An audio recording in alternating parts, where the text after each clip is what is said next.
नमस्कार दोस्तों, आप लोग कैसे हैं। उम्मीद करते हैं आप लोग बेहतर होंगे। तो आज हम आप लोग को एक स्ट्रेटजी बताने वाले हैं और वो स्ट्रेटजी जो है आप लोग का वो है क्लास 10th 2025 में टॉप कैसे करें। अगर अभी तक आप लोग अगर सिलेबस पूरे तरीके से बेहतरीन ढंग से पढ़ चुके हैं तो अब ये लास्ट समय में आपको क्या करना है, वो सारे स्ट्रेटजी और प्लान हम आपको बेहतरीन ढंग से बताने वाले हैं। अगर इस प्लान को आप लोग अपने जीवन लाइफ में यूज करते हैं तो आपको बिहार बोर्ड एग्जाम 2025 में टॉप करने से कोई नहीं रोक सकता है। ये बात 100% फिक्स है दोस्तों। आइए हम हर एक सब्जेक्ट के बारे में डिटेल से आपके साथ बात करेंगे और आपके हर एक प्रॉब्लम का सॉल्यूशन दिया जाएगा। तो आइए देखिए, आपको क्लास 10th 2025 में जो आपको टॉप करने वाला स्ट्रेटजी है वो देखिए। पहले आप सब्जेक्ट समझ लीजिए, आपको सब्जेक्ट कौन सा पढ़ने के लिए है। तो देखिए, पहला नंबर में जो आपको है पढ़ने के लिए वो है आपको पढ़ने के लिए मैथ, ठीक। उसके बाद देखिए 2 नंबर में आपको पढ़ने के लिए है साइंस, ठीक। और उसके बाद देखिए 3 नंबर में आपको पढ़ने के लिए सोशल साइंस।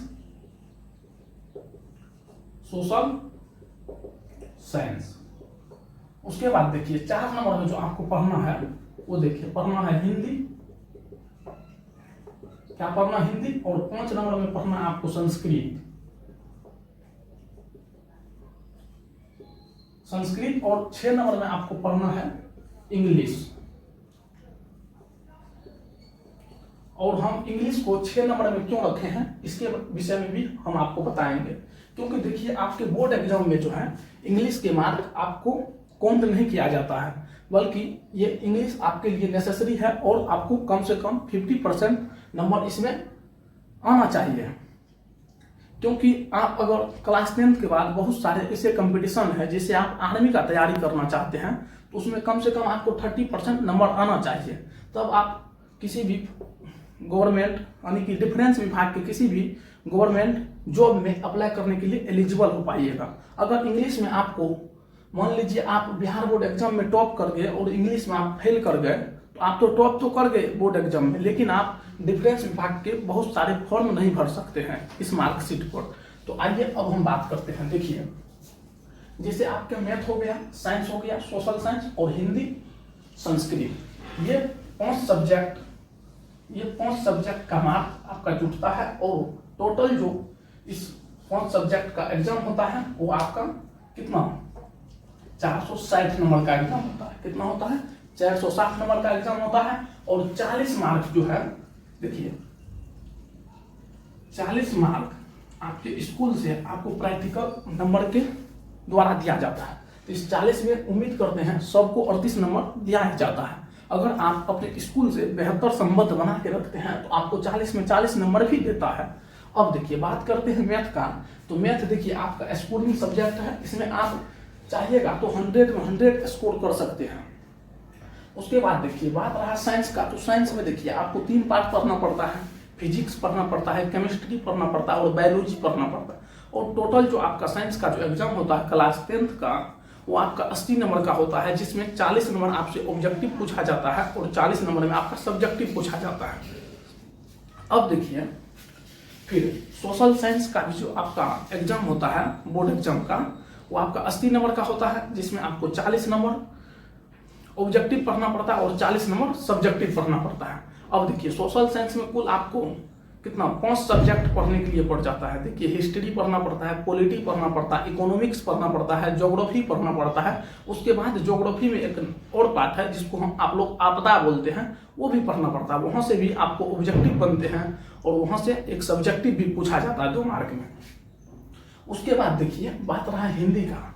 तो देखिए हिंदी आपके क्लास 10th में 2 बुक दिया गया है। उसके बाद ग्रामर पोर्शन से आपको ऑब्जेक्टिव बनते हैं और बुक से आपको क्वेश्चन और ऑब्जेक्टिव दोनों बनते हैं। उसके बाद देखिए आपको निबंध लिखने के लिए आता है, पत्र लिखने के लिए आता है। तो हम बात करेंगे आपको कहाँ कहाँ गलती सुधारना है।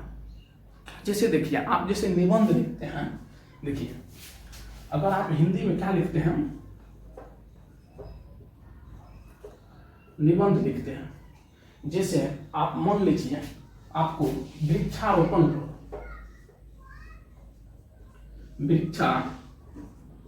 रोपण पर निबंध लिखना है। ठीक, आपको एक टॉपिक दिया जाएगा कि वृक्षारोपण पर निबंध लिखें। तो देखिए इसमें बहुत सारे बच्चे क्या करते हैं, तो जैसे ये मान लीजिए आपका ये कॉपी का पेज है। ठीक, तो बच्चे क्या करते हैं, तो यहाँ पर लिख देते हैं वृक्षारोपण। ठीक, वृक्षारोपण यहाँ पर लिख के इसके बाद हेडिंग देते हैं और पूरा पेज भर देते हैं। लेकिन आपको ऐसे नहीं लिखना है। इसमें देखिए वृक्षारोपण में सबसे पहले आपको क्या लिखना है, देखिए भूमिका लिखना है। ठीक, भूमिका में 4 लाइन बढ़िया से लिखना है वृक्षारोपण के बारे में। फिर देखिए इसमें और सारा डाटा दिया रहता है 3-4 वाथी में, आपको उपसंहार, उसके बाद निष्कर्ष, ये सारा चीज दिया रहता है। तो सबको आप अलग अलग उल्लेख कीजिएगा। अगर अलग अलग आप बेहतरीन से उल्लेख करते हैं और अपना राइटिंग स्किल पर जरूर ध्यान रखिएगा, तो आपको उम्मीद करते हैं कि 10 मार्क का निबंध आता है तो आपको कम से कम 8 या 9 मार्क दिया जाएगा। ये 8 या 9 मार्क आपको यहाँ से मिल जाएगा। उसके बाद देखिए पत्र लिखने के लिए, पत्र में जो आपको ध्यान रखना है वो देखिए, ध्यान रखने वाली बात क्या है, तो देखिए पत्र का जो मेन फाउंडेशन होता है, आप लोग उम्मीद करते हैं आप लोगों को समझ में आता होगा हम क्या आप लोग को समझाना चाहते हैं। तो देखिए पत्र में जो मेन फाउंडेशन होता है, उस फाउंडेशन को आप लोग अच्छे से लिखिएगा। जैसे देखिए हम आप लोग को बताना चाहते हैं, तो देखिए जैसे बच्चा लिखता है, देखिए पत्र में आप लोग को मेन फाउंडेशन जो होता है, जैसे आपको हिंदी में पत्र लिखना है तो आप लोग स्टार्ट करते हैं, चाहे मान लीजिए आपको किसी भी, जैसे आपको पत्र दिया जाएगा 5 दिन की छुट्टी के लिए अपना प्रधान अध्यापक के पास एक आवेदन पत्र लिखिए। तो अब देखिए सबसे पहले आपको स्टार्ट कैसे करना है, तो देखिए सबसे पहले ऐसे लिखना है, सेवा में। ठीक, उसके बाद देखिए यहाँ पे कॉमा देना नहीं भूलिएगा, ये कॉमा आप लोग अवश्य दीजिएगा सेवा में। उसके बाद यहाँ से स्टार्ट करना है। ठीक, सेवा में यहाँ से स्टार्ट करना है श्रीमान। ठीक, अब यहां से लिखना है प्रधान अध्यापक। ठीक, महोदय, ऐसे लिखना। बहुत सारे बच्चे क्या करते हैं, यहाँ लिखे सेवा में और यहीं से स्टार्ट कर देते हैं श्रीमान। तो उसको पहले जो टीचर जो चेक करते हैं तो खुद ही देख लेते हैं इसका जो पत्र का जो फाउंडेशन है वही सही से नहीं लिखा हुआ है। तो यहाँ पे आपको देना चाहिए 5 में 4 मार्क, तो आपको देना यहाँ पे 2 मार्क। अगर आपका फाउंडेशन सही नहीं रहेगा तो आपको दिया जाएगा 2 मार्क। आप कितना भी बेहतर लिख दीजिए उसमें, लेकिन आपको अगर फाउंडेशन सही नहीं रहेगा उसमें 2 मार्क दिया जाएगा। अब देखिए हम बात करते हैं मैथ का। तो देखिए मैथ का जो आप लोग पढ़ने का फाउंडेशन अब आप लोग अपनाइए। जैसे मान लीजिए मैथ, ये आपका मैथ हुआ। तो देखिए क्लास 10th के एनसीईआरटी मैथमेटिक्स जो है उसमें कुल आपको 15 चैप्टर पढ़ने के लिए दिया गया, जिसमें पहला आपको वास्तविक संख्या है, दूसरा बहुपद, तीसरा 2 चर बल रैखिक समीकरण, चौथा द्विघात समीकरण, 5वां आपको समांतर श्रेणी है, 6ठा चैप्टर आपको त्रिभुज है, 7वां चैप्टर आपको निर्देशांक ज्यामिति है, 8वां चैप्टर आपको त्रिकोणमिति है, जो आपके लिए बोर्ड एग्जाम के लिए काफी इंपॉर्टेंट चैप्टर त्रिकोणमिति को माना जाता है क्लास 10th में। उसके बाद 9th नंबर में जो आपको चैप्टर पढ़ने के लिए दिया गया है वो त्रिकोणमिति का अनुप्रयोग, जिसको आप लोग ऊंचाई दूरी या हाइट एंड डिस्टेंस बोलते हैं, वो पढ़ने के लिए दिया गया है। उसके बाद 10 नंबर में जो चैप्टर है वो आपका वृत्त है, और 11 नंबर में आपका रचना, 12 नंबर में वृत्त संबंधित क्षेत्रफल, 13 नंबर में पृष्ठीय आयतन जिसको आप लोग मेंसुरेशन 3D बोलते हैं। उसके बाद 14 नंबर में आपको सांख्यिकी जिसको अंग्रेजी में स्टैटिक्स बोलते हैं वो पढ़ने के लिए दिया गया है, और 15 नंबर में आपको लास्ट चैप्टर वो प्रायिकता यानी कि प्रोबेबिलिटी पढ़ने के लिए, इतना चैप्टर आपको पढ़ने के लिए दिया गया। तो हम यहाँ पे बताने वाले हैं किस चैप्टर पे आपको ज्यादा फोकस करना है। तो देखिए जैसे आपका त्रिकोणमिति हो गया,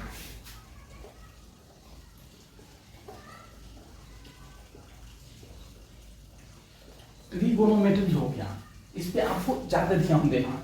उसके बाद फिर देखिए हाइट डिस्टेंस,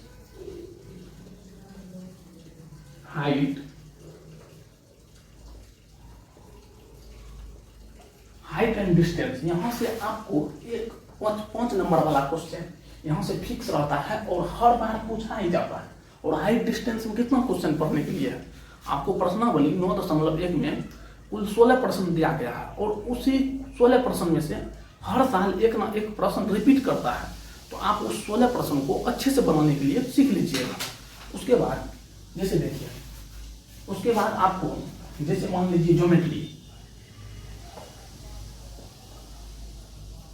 देखिए ज्योमेट्री जो है आपको, जिसको आप लोग त्रिभुज बोलते हैं, ये आपको छठा नंबर चैप्टर में पढ़ना है। तो अब देखिए छठा नंबर चैप्टर के सारे प्रश्नों को आपको नहीं बनाना। जहाँ तक मेरा मानना है, आप क्लास 10th के अगर ज्योमेट्री पढ़ना चाहते हैं तो सिर्फ जितना भी थ्योरम दिया गया है पढ़ में, उसको आप लोग बेहतर से कर लीजिए और हर एक थ्योरम का मीनिंग समझ लीजिए कि थ्योरम को कैसे प्रूव किया जाता है। जैसे आपका थेल्स प्रमेय हो गया, उसके बाद थेल्स प्रमेय का विलोम हो गया, उसके बाद देखिए कौन कौन कौन समरूपता हो गया, भुजा भुजा भुजा समरूपता हो गया, उसके बाद भुजा कौन भुजा समरूपता हो गया, उसके बाद फिर पाइथागोरस प्रमेय हुआ, फिर पाइथागोरस के प्रमेय का विलोम हुआ, उसके बाद दो त्रिभुज के ये बोलते हैं ना, ये प्रमेय क्या बोलते हैं, 6.8 है ये जो प्रमेय है। देखिए इसके परपेंडिकुलर अगर हम एक माध्यिका देते हैं, जैसे ये ए और ये बी और ये सी, इसके माध्यिका अगर डी है तो इसके क्षेत्रफल का वर्ग और इसके क्षेत्रफल का वर्ग, ये दोनों के क्षेत्रफल का वर्ग जो है संगत भुजा का वर्ग इसके क्षेत्रफल के वर्ग के बराबर होता है। ये वाला जितने भी थ्योरम है इसको जो है आपको बेहतर से प्रूव करने के लिए आना चाहिए। उसके बाद विरीत में 2 थ्योरम है, उसको भी आप लोग बेहतर से प्रूव करने के लिए सीख लीजिएगा। और मेंसुरेशन का जितना भी फार्मूला है क्षेत्रमिति का, वो हर एक फार्मूला आपके मुंह पे याद रहना चाहिए। उसके बाद देखिए, और मैथ में जितना भी प्रश्नावली दिया गया है उसको आप लोग बेहतर से बनाइए। कम से कम आपको एग्जाम तक में विथ एग्जाम्पल, एनसीईआरटी में जो एग्जाम्पल दिया गया है उसके बाद प्रश्नावली विथ एग्जाम्पल आपको कम से कम एग्जाम तक में मेरा मानना है 3 बार खत्म होना चाहिए। उसके बाद देखिए कुछ प्रश्नावली आपको ऐच्छिक के तौर पर दिया गया होगा और उस प्रश्नावली के नीचे लिखा गया होगा यह प्रश्नावली परीक्षा की दृष्टि से नहीं दिया गया, लेकिन आपको उस प्रश्नावली को अवश्य बनाना है। उस प्रश्नावली को अवश्य बनाना है और उस प्रश्नावली को बनाने के बाद आपके अंदर एक कॉन्फिडेंट आएगा, नहीं अब हम भी नए प्रश्नों को बना सकते हैं। तो देखिए ये आपके मैथ का फाउंडेशन है। और देखिए मैथ में जहाँ तक है आप लोग, जैसे अब क्लास 10 का मॉडल पेपर आ जाएगा एनसीईआरटी वाला, उसमें जितने भी प्रश्न दिए गए उस प्रश्न को आप लोग अवश्य बनाइए। ऑब्जेक्टिव विद सब्जेक्टिव दोनों बनाइए, लगातार टेस्ट मारते रहिए, ऑब्जेक्टिव का टेस्ट मारिए, सब्जेक्टिव का टेस्ट मारिए। उसके बाद आप लोग लगातार बार बार रिवीजन कीजिए चीज़ों को, जिससे आपके अंदर कॉन्फिडेंट आएगा और आप एग्जाम में और बेहतरीन कर सकते हैं। उसके बाद देखिए, उसके बाद क्या पढ़ना है, जैसे देखिए आपका साइंस में देखिए आपका फिजिक्स और केमिस्ट्री, फिजिक्स और केमिस्ट्री को आप बेहतरीन से कर लीजिए। अगर आपके पास इनफ समय है तो आप बायोलॉजी को भी बेहतरीन से कीजिए। अगर आपको टॉपर बनना है तो हर एक सब्जेक्ट को बेहतरीन से करना पड़ेगा। जैसे देखिए हम बात करते हैं फिजिक्स का, तो फिजिक्स में मात्र 5 चैप्टर पढ़ने के लिए क्लास 10th में दिया गया। देखिए जैसे प्रकाश का परावर्तन, प्रकाश का अपवर्तन, उसके बाद दिया गया है मानव नेत्र, उसके बाद विद्युत धारा और विद्युत धारा का चुंबकीय प्रभाव, और एक छठा चैप्टर दिया गया है जिसको आप लोग निगलेक्ट भी करके चल सकते हैं, वो दिया गया है ऊर्जा स्रोत। देखिए अगर आप प्रकाश के परावर्तन, अपवर्तन और मानव नेत्र, ये तीनों चैप्टर एक दूसरे का रिलेटेड है, ये तीनों चैप्टर को आप लोग आसानी से कर लीजिएगा और बहुत कम समय में बहुत बेहतरीन से पढ़ सकते हैं इसको। उसके बाद देखिए विद्युत धारा और विद्युत धारा का चुंबकीय प्रभाव, ये दोनों चैप्टर आपस में रिलेट करता है, तो ये दोनों चैप्टर को आपस में रिलेट करके आप लोग बेहतर से पढ़ सकते हैं। और देखिए हर एक चैप्टर का ऑब्जेक्टिव बनाइए आप लोग, या तो बीबीडी का गाइड ले लीजिए उससे बनाइए आप लोग, या आप जिस भी टीचर के पास पढ़ते होंगे वो टीचर जो आपको मटेरियल दिया होगा उसको आप लोग बार बार बनाइए और आप लोग लगातार टेस्ट मारते रहिए। उसके बाद देखिए बात करते हैं केमिस्ट्री का, तो केमिस्ट्री में भी आपको 5 चैप्टर पढ़ने के लिए दिया गया है, जिसमें पहला चैप्टर है रासायनिक अभिक्रिया और दूसरा चैप्टर है फिर आपको अम्ल क्षार लवण, तीसरा चैप्टर है धातु अधातु और चौथा चैप्टर है कार्बन और उसके यौगिक। फिर 5वां चैप्टर जो आपको पढ़ने के लिए दिया गया वो है तत्वों के आवृत्ति वर्गीकरण।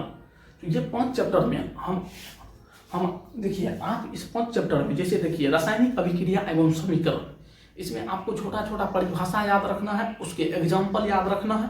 जैसे देखिए आपको संयोजन अभिक्रिया हो गया, वियोजन अभिक्रिया हो गया, विस्थापन, द्विविस्थापन, उसके बाद प्रतिस्थापन, उष्माक्षेपी, उष्माशोषी, उदासीनीकरण, उसके बाद अपघटन, ये जितने भी अभिक्रिया है सबका आप लोग मीनिंग समझिए, परिभाषा को समझिए, उसके बाद उसके एग्जाम्पल को समझिए और यहाँ से आपके प्रश्न बनेंगे आपके बोर्ड एग्जाम में। और एनसीईआरटी में, क्लास 10th के एनसीईआरटी में अभ्यास करके जितने भी प्रश्न और न्यूमेरिकल दिए गए हैं उसको आप लोग बोर्ड एग्जाम से पहले एक बार जरूर बना के जाइएगा एग्जाम देने के लिए। तो वहाँ से आपका जो भी न्यूमेरिकल या प्रश्न बनेंगे, अगर दीर्घ उत्तरीय में तो सेम टू सेम एनसीईआरटी से ही रिपीट करता है। अगर आपको विश्वास नहीं होगा तो आप 2018 का PYQ उल्टा के देख लीजिएगा, आपको पता चल जाएगा कि प्रश्न कहाँ से आते हैं बोर्ड एग्जाम में। अब उम्मीद करेंगे आपको समझ में आया होगा। अब चलिए बात करते हैं सोशल साइंस का। अब अगर बात सोशल साइंस का करते हैं, अब देखिए सोशल साइंस में बात क्या है, आप जितना भी लघु उत्तरीय और दीर्घ उत्तरीय प्रश्न दिया गया हर एक प्रश्न को आप याद नहीं कर सकते हैं, ये बात हम भी मानते हैं। हर एक प्रश्न को आप याद नहीं कर सकते, लेकिन हर एक प्रश्न के आंसर को आप समझ के लिख सकते हैं। जैसे आप देखिए बात करते हैं हिस्ट्री का। देखिए बात अगर हिस्ट्री का करते हैं तो पहला चैप्टर है आपका यूरोप में राष्ट्रवाद। जैसे देखिए आपको नेपोलियन बोनापार्ट के बारे में लिखना है। अगर आप पूरा कहानी का सारांश पढ़े रहेंगे तो उम्मीद करते हैं आप नेपोलियन बोनापार्ट के बारे में आसानी से लिख सकते हैं। अगर बात करते हैं हम गेरिबाल्डी का और बात करते हैं मेजनी का, तो इस सब के बारे में अगर आप अच्छे से पढ़े रहेंगे और राइटिंग आप स्किल पर आप ध्यान दीजिएगा, तो इस सब के बारे में अगर आप बेहतरीन से लिखते हैं तो आप यहाँ सोशल साइंस में बेहतरीन नंबर उठा सकते हैं। और देखिए बोर्ड एग्जाम में ये नहीं कहता है कि आप जो बुक में लिखा गया है वही आप आंसर दीजिए। आप अगर क्वेश्चन आपको मिलेगा बोर्ड एग्जाम में तो क्वेश्चन के पहले हेडिंग पर आप देखिएगा, जहाँ से दिशा निर्देश लिखा रहता है तो वहाँ आपको पहले अथी में मिल जाएगा कि परीक्षार्थी यथासंभव अपने ही शब्दों में उत्तर दे। इसका कहने का मतलब क्या है जानते हैं, जो भी प्रश्न है उसके बारे में आप जो भी जानते हैं उस प्रश्न का उत्तर अपने ही शब्दों में दीजिए।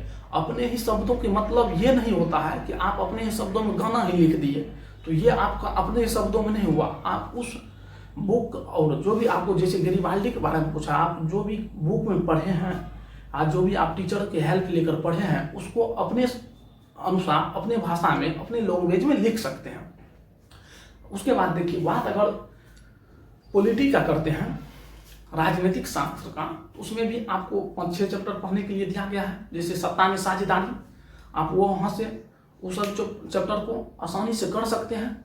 अब देखिए सोशल साइंस में मेन क्या होता है, जितना भी आपको 4-5 बुक है, हिस्ट्री, पॉलिटिक्स, सिविक्स, इकोनॉमिक्स, जितने भी अभ्यास है, ठीक, प्रश्नावली, उसके बाद देखिए प्रश्नावली खत्म होने के बाद अभ्यास में जो भी क्वेश्चन दिया गया ऑब्जेक्टिव टाइप, उसको आप लोग जरूर करके जाइएगा। अगर आपके बोर्ड एग्जाम में 40 ऑब्जेक्टिव बनाना है और 80 ऑब्जेक्टिव पूछता है तो ये विश्वास रखिए कि 50 ऑब्जेक्टिव वही 4 बुक के अभ्यास प्रश्न के ऑब्जेक्टिव आपके बोर्ड एग्जाम में पूछे जाते हैं और हर बार पूछा जाता है यही। तो अब देखिए ये आपका हो गया सोशल साइंस भी। और उम्मीद करते हैं जो स्ट्रेटजी हम आपको बता रहे हैं, इस स्ट्रेटजी को अगर अभी से आप जब तक एग्जाम होता है तब तक इस स्ट्रेटजी को फॉलो करते हैं तो आपको टॉपर बनने से कोई रोक नहीं सकता है, ये मेरा मानना है। उसके बाद देखिए इंग्लिश में आप क्या कीजिए, देखिए इंग्लिश में तो आपको अभी कम पढ़ना है। कहिएगा काहे सर इंग्लिश का नंबर जुटता नहीं है। अब देखिए इंग्लिश में जुटता नहीं है लेकिन इसमें 50 नंबर आपको आना चाहिए, तभी आप एक बेहतर स्टूडेंट में काउंट हो पाइएगा। तो देखिए इंग्लिश का हम स्ट्रेटजी बताते हैं आपको। देखिए नोटिस लिखने के लिए आना चाहिए, उसके बाद देखिए उसके बाद लेटर लिखने के लिए आना चाहिए, ठीक। ये सब अगर आपको अच्छे से आता है, उसके बाद देखिए आपको पैसेज बनाने के लिए आना चाहिए, ठीक, पैसेज बनाने के लिए आना चाहिए। अगर ये सब चीज़ आपको बनाने के लिए आता है और थोड़ा बहुत आप ग्रामर पढ़ लेते हैं और थोड़ा बहुत आप बुक का भी नॉलेज ले लेते हैं तो यहाँ से आप 50 मार्क ला सकते हैं, इसमें कोई दिक्कत नहीं है, ठीक। अब देखिए बात अगर संस्कृत का करते हैं तो देखिए संस्कृत में आपको 100 नंबर का एग्जाम होगा। संस्कृत का एग्जाम कितना का होगा, 100 नंबर का। तो अब देखिए संस्कृत में क्या करना है, तो जितना भी संस्कृत में 2 बुक आपके क्लास 10th में है और वो दोनों बुक के जो भी चैप्टर, जैसे मंगलम चैप्टर है, उसके बाद आपको पाटलिपुत्रम है, उसके बाद आपको अलस कथा है, यानी कि जितने भी चैप्टर है उस सारे चैप्टर को आपको बेहतर से पढ़ना है। उसके हिंदी में क्वेश्चन आंसर बनाना है, क्वेश्चन आंसर बनाने के बाद उसके सारे ऑब्जेक्टिव को करना है। उसके बाद संस्कृत में आपको ग्रामर करना है, जैसे आपका प्रत्यय हो गया, उपसर्ग हो गया, कारक हो गया। आपको अनुवाद बनाने के लिए बेहतर आना चाहिए, आपको अनुच्छेद लिखने के लिए आना चाहिए, आपको संस्कृत में पत्र लिखने के लिए आना चाहिए और उसके बाद आपको संस्कृत में गद्यांश बनाने के लिए आना चाहिए। अगर ये सब चीज़ पर आप बेहतरीन से काम करते हैं तो यकीन मानिए आपको टॉप करने से कोई दुनिया का कोई ताकत रोक नहीं सकता है। तो उम्मीद करेंगे आपको ये वीडियो पसंद आया होगा। अगर वीडियो पसंद आया होगा वीडियो को लाइक कीजिएगा, चैनल को सब्सक्राइब कीजिएगा और अपने दोस्तों में शेयर कीजिएगा। अगर अभी तक आप क्लास 10th का मैथ संपूर्ण नहीं पढ़ सके हैं किसी कारणवश, तो आपको इस चैनल पे A to Z पढ़ा दिया गया है। तो आप वहाँ प्ले लिस्ट में जाइए और फटाफट अपना चैप्टर पढ़ के खत्म कीजिए। तो चलिए इस वीडियो को यहीं पर समाप्त करते हैं, फिर मिलते हैं नेक्स्ट वीडियो में। जय हिंद।